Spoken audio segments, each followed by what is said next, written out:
ገና ኢትዮጵያ ልገባ ነው እኛም በወጣን እኛም ያለነው በወጣን እያለ ነው ሰጣቸው። አንዳ የሚናገሩት ነገር እውነት ነው። ለምንድነው ታውቃላችሁ?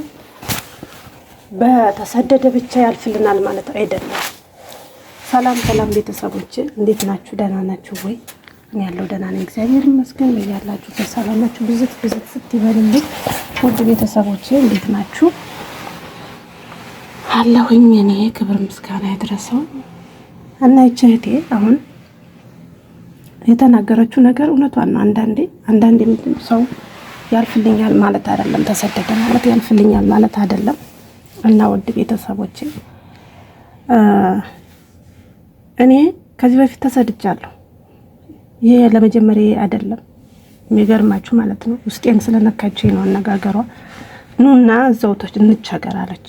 ኑና ተቸገሩ፣ እዚህ ከኛ የተሻለ ነው የሚኖሩት፣ ኑና እዚህ ተቸገሩ ማለት እኔ ተሰደድኩ። ከዚህ በፊት ህፃን ልጅ ጥዬ አልሆንልኝ አለ ጥዬ መጣሁኝ። ጎረቤቶችም በቃ ብትሄጂ ይሻላል ምናምን፣ አንቺስ እድሉ ገጠመሽ፣ እኔ ነኝ እንጂ እናቴን ጤናና እድሜ ይስጥልኝ፣ አንቺስ እናት አለሽ፣ እኔ ነኝ እንጂ እናት የሌለኝ፣ እናቴ ግን አስቀምጬ መሄድ ይችል ነበረ፣ አንቺስ እናት ስላለሽ እናትሽ ጋር አስቀምጠሽ መሄድ ትችያለሽ ምናምን እያሉ ጓደኞቼ እሺ ምናምን ብዬ ማለት ነው ልጄን አስቀምጬ መጣሁ።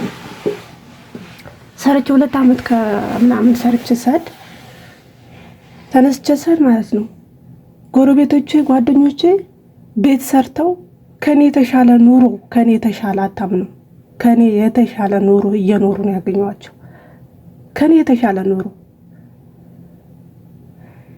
እና በጣም አንዳንዴ በመሰደድ ብቻ እኛ እዚህ በመጨናነቅ ብቻ የሚያልፍልን ነገር አይደለም በፍጹም።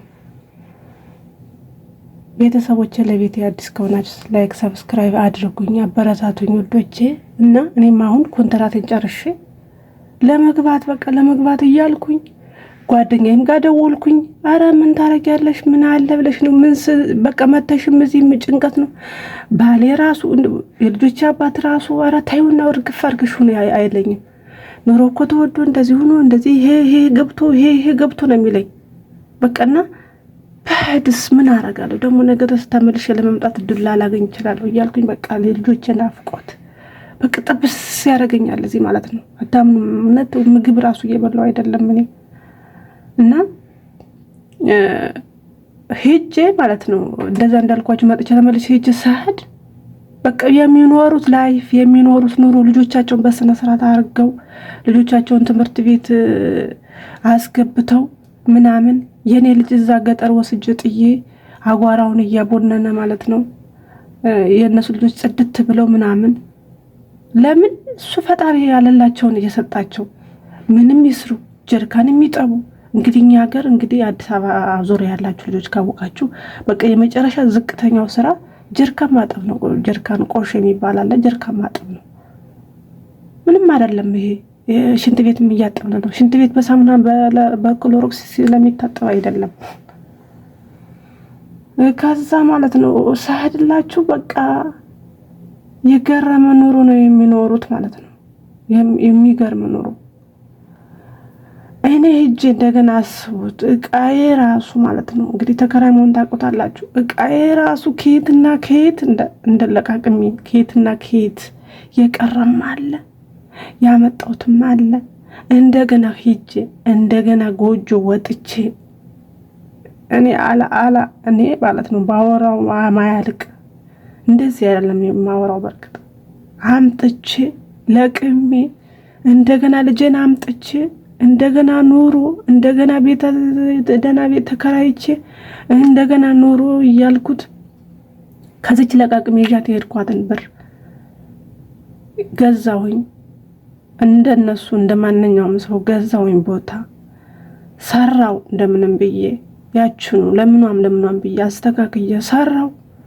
ተመስገን ብዬ ከነዛ ከዛ ካሉት በላይ ሳይሆን በታች ሆኜ ይሄ በቃኛል። እኔ ከሰው ደረጃ እኩል ሳይሆን ለልጄ ከኖርኩለት ልጄን ከሰው ፊት ካወጣሁት በራንኳኳህ ቤት ዘጋ ከፈትክ ተብሎ ልጄ ከሚሰቃይ አወጣኝ እንጂ ፈጣሪ እኔ ምንም አይደለም።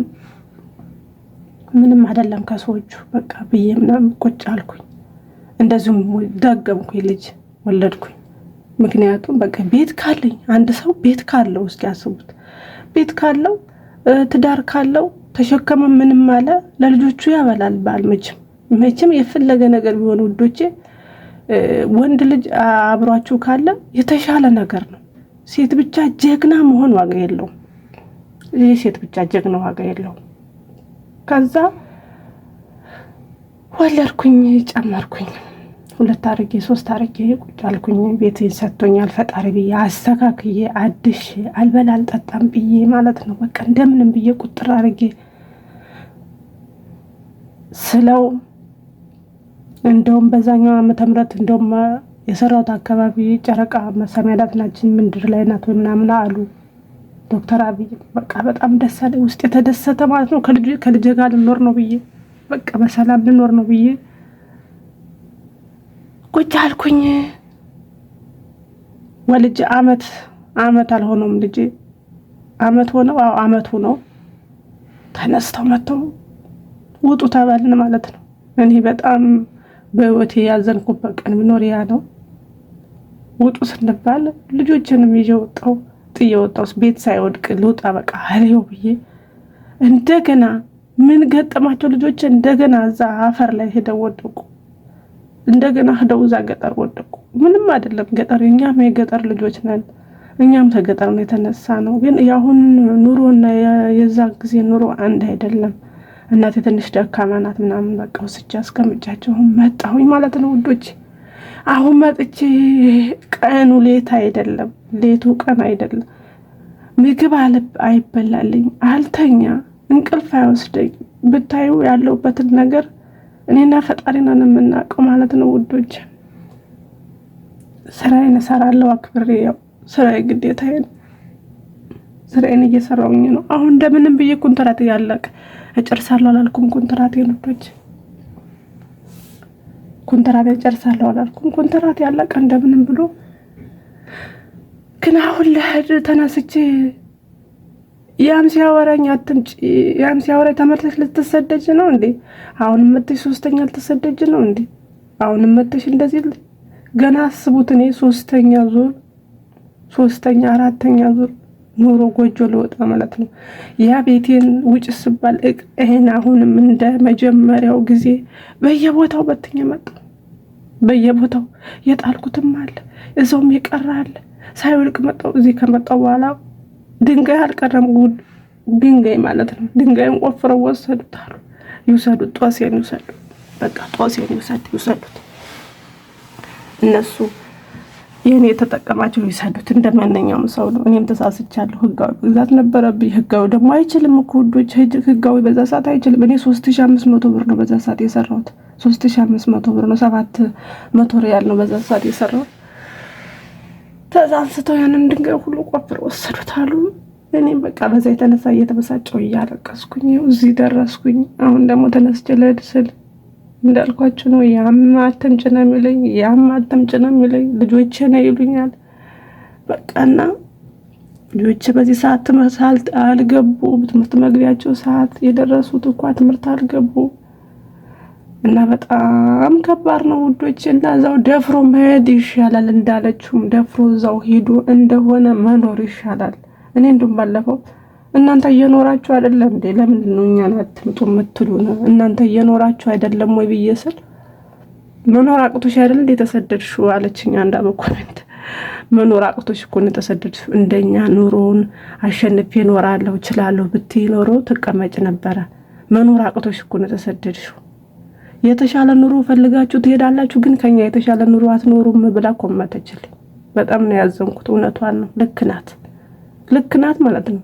የልጆች ራሱ ፍቅር ማግኘት ማለት እኔ የመጀመሪያ ልጅን ወስጄ እናቴ ጋር አስቀምጬው መልሼ አምጥቼው ጸባዩ ራሱ ማለት ነው ፍቅር ራሱ እንደ ድሮ ወዴት አርጌ ለመልሰው 1 አመት ሙሉ ፈጀብኝ እሱን ለማስተካከል ራሱ ወደዛ ስለው ወደዚህ፣ ወደዛ ስለው ወደዚህ፣ ወደዛ ስለው ወደዚህ። በቃ ልጆቹ ራሱ ጸባያቸው ተቀይሮ ፍቅራቸው እንደ ድሮ ሳይሆን ምናምን ይጠብቋቸው። በሰዓት ደግሞ እንደውም ስልክ የለም። ከ6 ወር ከ5 ወር ምናምን ነበር የምደውለው እንደዚህ እንደፈለጋችን እንኳን ስልክ የለም እና አሁን አንጀት የተቆረጠበት ነገር ቆይ መቼ ነው ግን መተው የሚወስዱን አላሉ ልጅ መቼ ነው ግን እነዚህ ሰዎች መተው የሚወስዱን? በቃ ማለት እንግዲህ አስቡት 2 ዓመት በጣም በዛበት ለልጄ ማለት ነው። እና ውድ ቤተሰቦች ለማንኛውም ፈጣሪ ፈቀደው ነው የሚሆነውና አበረታቱኝ። እስቲ ኮሜንትም ጻፉልኝ ውዶቼ። ኮሜንት ራሱ ማለት ነው አይዞሽ ማለት ምናምን ራሱ ደስ ይላል ያበረታታልና ኮሜንት ጻፉልኝ፣ ሰብስክራይብ ላይክም አድርጉኝ፣ አበረታቱኝ። እኔን ጨፍኜ ዘው ልሂድ ብያለሁ ውዶቼ። በዚህ እንኳን ቢያንስ እንኳን ሞኔታይዝ ቢሆንልኝ እንኳን ዩቲዩብ ራሱ እግጃን ነበር ከልጆቼ ጋር ምንም ሰራው ምንም ሰራው በወር $10 $20 ራሱ ዩቲዩብ ቢከፍለኝ እኖር ነበር ለቡና ለምን ካላጣሁኝ ወሎሪ አይቀርም። በርግጥ ግን ሰላማችሁ ይብዛልኝ ቤተሰቦቼ። ዛሬ ውስጤን ስለነካኝ ነው ውዶቼ። ያው እኔ ሁሌም እንደዚህ ስለ አገር ስለ መግባት ሲወራ ውስጤ ይነካል። ምክንያቱም የወለደ ያውቀዋል። በቃ የሆነ በቃ አላቅም ብቻ ለኔ ከብዶኛል። ኑሮ በጣም ነው የከበደኝ። አላቅም እንደምታዩት ነው። ብሩ አይጠራቀም፣ ብራቸው ተይዞ አይጠራቀም።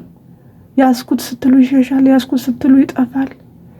ብቻ ከባድ ነው ቤተሰቦቼ። አመሰግናችኋለሁ ስለምትከታተሉኝ ስለምታበረታቱኝም አመሰግናችኋለሁ። ሰላማችሁ ይብዛልኝ። ሰላም ሁኑልኝ። ባይ ባይ።